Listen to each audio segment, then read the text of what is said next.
What's going on, guys? It's Dave again. Today we are back with another computer, but it's actually my computer, and we're not building it this time. We're going to be doing some cleaning. I desperately need to clean it. It's been probably close to a year since I've cleaned it. The other thing I want to do is move the AIO that's up top here, which is a Corsair H115i, to the front if I can. It theoretically should fit, at least according to Phanteks website for my case.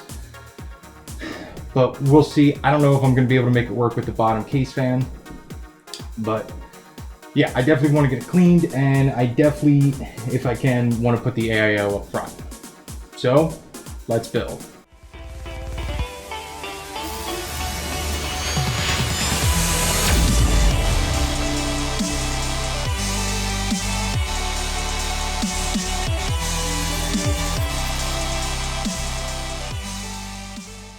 The first thing I did was remove the side panels and measure how much space I needed to see if the AIO would fit on the front, and lucky for me, I had 2mm extra to work with.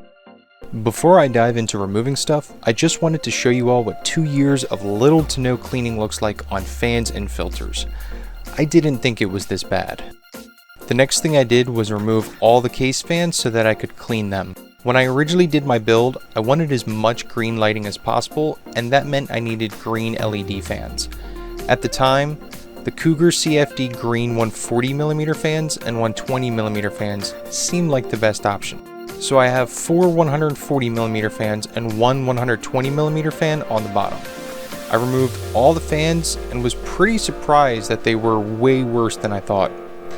But I went ahead and cleaned every single one, and though it's tedious to do, cleaning every individual blade makes them look really nice and damn near brand new again. I went ahead and got a wet paper towel and wiped down the entire front part of the case frame. This was honestly the craziest part to me because I never would have thought that dust even got into some of these parts. And though I did clean it pretty well, I did miss a spot. Let me know in the comments below if you find it later on in the video. The next thing I had to do was remove the radiator gently so that I would not put tons of stress on the lines. I also didn't want to remove the water block on top of the processor, so I did everything I could to make sure I didn't have to do that. This was also the time to get another wet paper towel and wipe off the top of the case frame, which was honestly more disgusting than the front. Once I took the fans off the radiator, I think you could guess that shocked is an understatement as to how I felt. The dust was thick, and I clearly had been neglecting my computer for quite some time now.